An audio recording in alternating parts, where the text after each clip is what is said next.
नमस्कार. शब्द हृदयातून या चॅनलमध्ये आपल्या सर्वांचे खूप खूप स्वागत.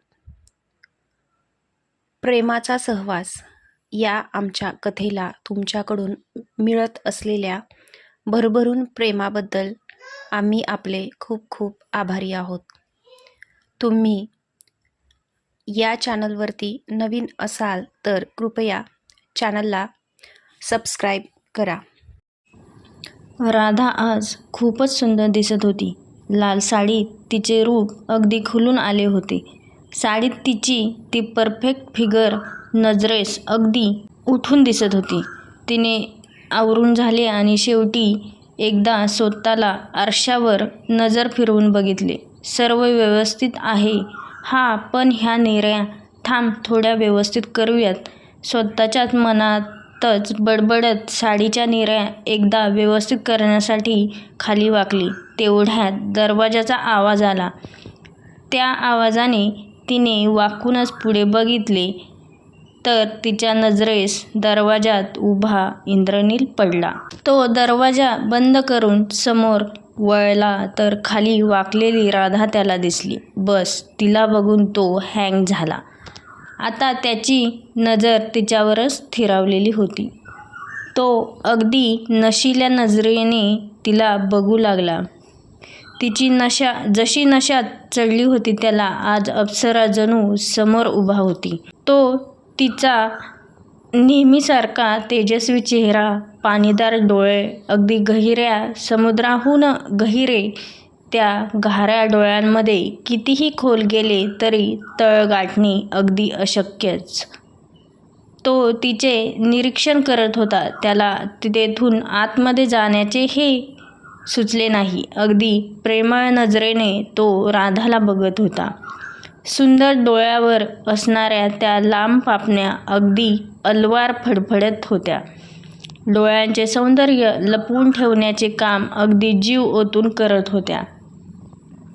तिचे ते लालचुटुक ओठ हाय हाय अगदी टवटवीत दिसत होते.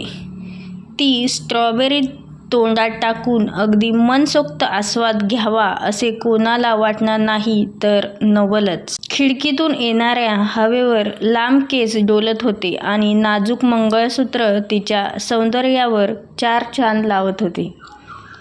तिच्या त्या लाल साडीतील अद्वितीय सौंदर्याने इंद्रनील मन मोहून गेला.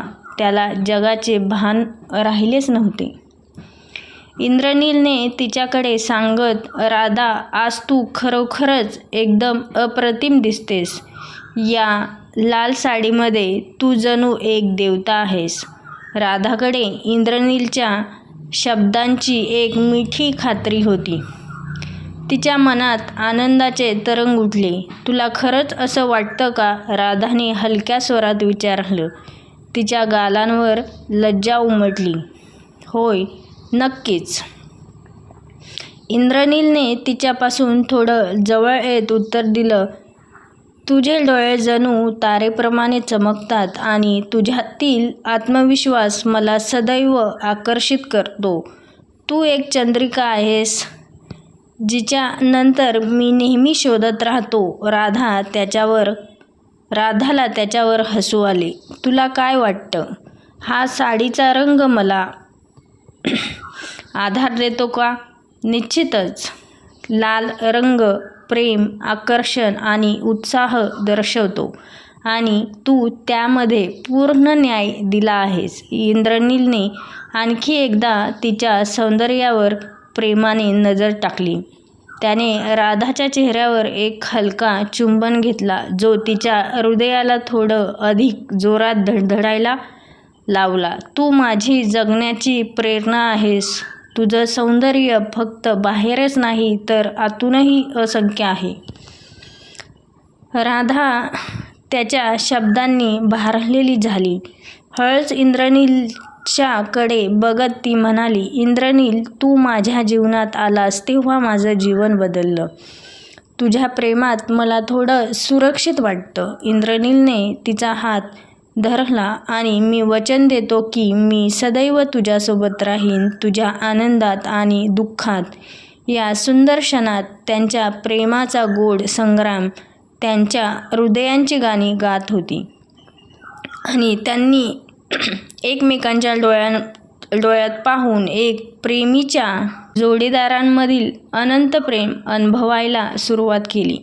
ऋचा श्लोकच्या खोलीच्या बाहेर जात होती तेव्हा अचानक श्लोकने दार उघडले आणि तिला जोरात खोलीत ओढले. श्लोक तिच्यावर प्रचंड प्रेम करीत होता, परंतु ऋचा गरीब कुटुंबातून होती आणि ती श्लोकपासून दूर राहण्याचा प्रयत्न करीत होती. मात्र श्लोक तिच्यावर प्रेम करण्यास तयार नव्हता आणि तिच्यावर दडपण आणत होता. ऋचा, मी तुझ्यावर भयंकर प्रेम करतो, श्लोकने तिच्या डोळ्यात पाहत म्हटले. तू याच कारणाने का दूर जात आहेस? तू माझ्या आयुष्याचा एक महत्त्वाचा भाग आहेस. ऋचा खूप गोंधळलेली होती. श्लोक, हे अशक्य आहे. माझं कुटुंब, आमचे हाल आहेत. मला तुझ्या प्रेमाला स्थान नाही.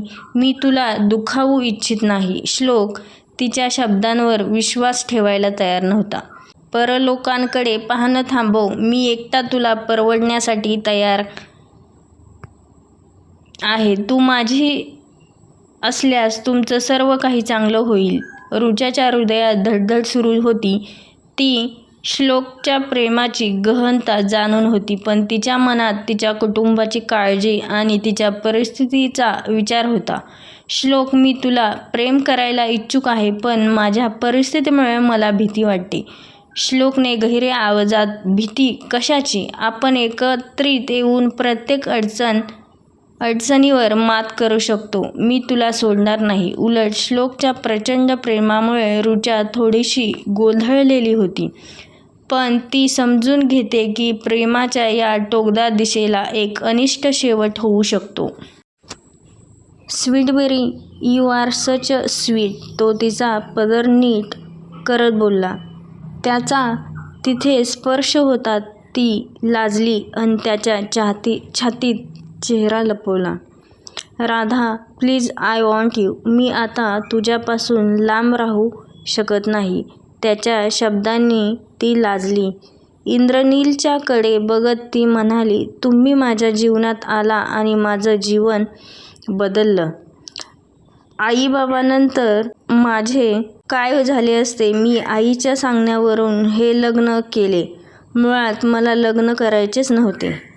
मला MBA करून चांगला जॉब करायचा होता, परंतु नियतीने माझ्या नशिबात वेगळेच लिहिले होते.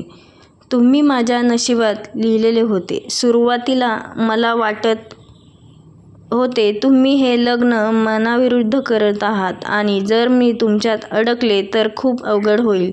पण तुमचा सहवास मला तुमच्यावर प्रेम करायला कारण ठरला. नाही थांबवू शकले स्वतःला. मलाही तुमच्या डोळ्यात प्रेम दिसते. तुमच्या बरोबर मला अगदी सुरक्षित वाटतं. ती त्याला बोलत होती आणि तो तिला लक्ष देऊन ऐकत होता. इंद्रनीलने तिचे दोन्ही हात धरले आणि तिच्या डोळ्यात बघत बोलला, राधा, मी लग्न मनाविरुद्ध नाही केले. मी शनायाबरोबर एंगेजमेंट कशी थांबवावी त्याच विचारात होतो. तो बोलला. काय?